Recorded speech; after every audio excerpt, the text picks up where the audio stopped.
সেটা আমার পক্ষে বলা সম্ভব নয়, আর এই জন্য আমি এই কাজে ব্যর্থ। আপাতত এটুকু বলতে পারি, অলিভারের আত্মা কোথায় আছে এটার সন্ধান শুধু ওই কবিরাজ দিতে পারবে যে এই বিদ্যায় পারদর্শী। এই বিদ্যাকে বলে উকাম্বা। এরপরে কবিরাজ চলে যান। ঘটনার এতটুকু বলে একটু থামেন ববি ভাই।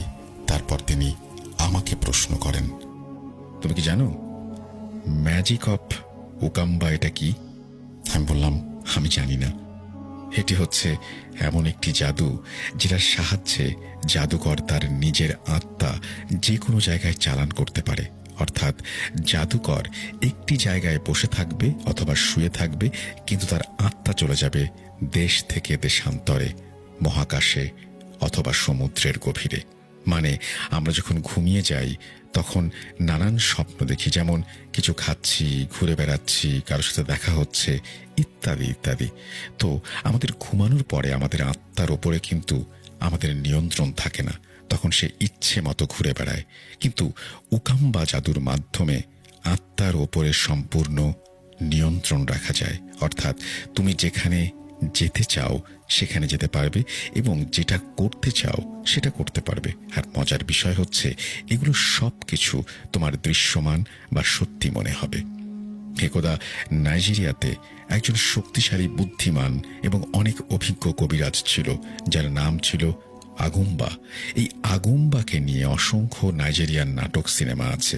এই যে ঘুমের ভেতরে আত্মা চালনা করা হয়, এই জাদুবিদ্যায় তিনি ছিলেন অত্যন্ত পারদর্শী। তার মাধ্যমেই নাইজেরিয়ার এই অঞ্চলের মানুষ বুঝতে পেরেছিল উকাম্বা জাদু কি। আগুম্বা একজন রহস্যময় মানুষ ছিল, যে একসাথে অনেক স্ত্রীর সাথে সংসার করত।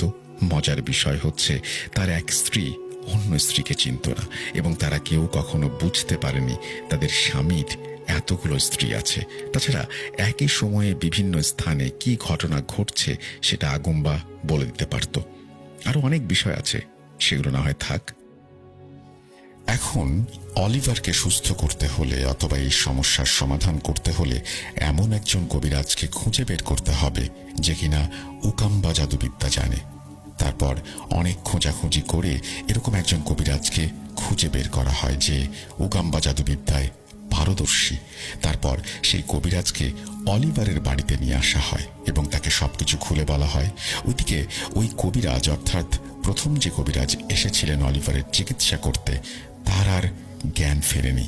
সবকিছু শুনে এই কবিরাজ, অর্থাৎ তৃতীয় কবিরাজ বলেন, ঠিক আছে,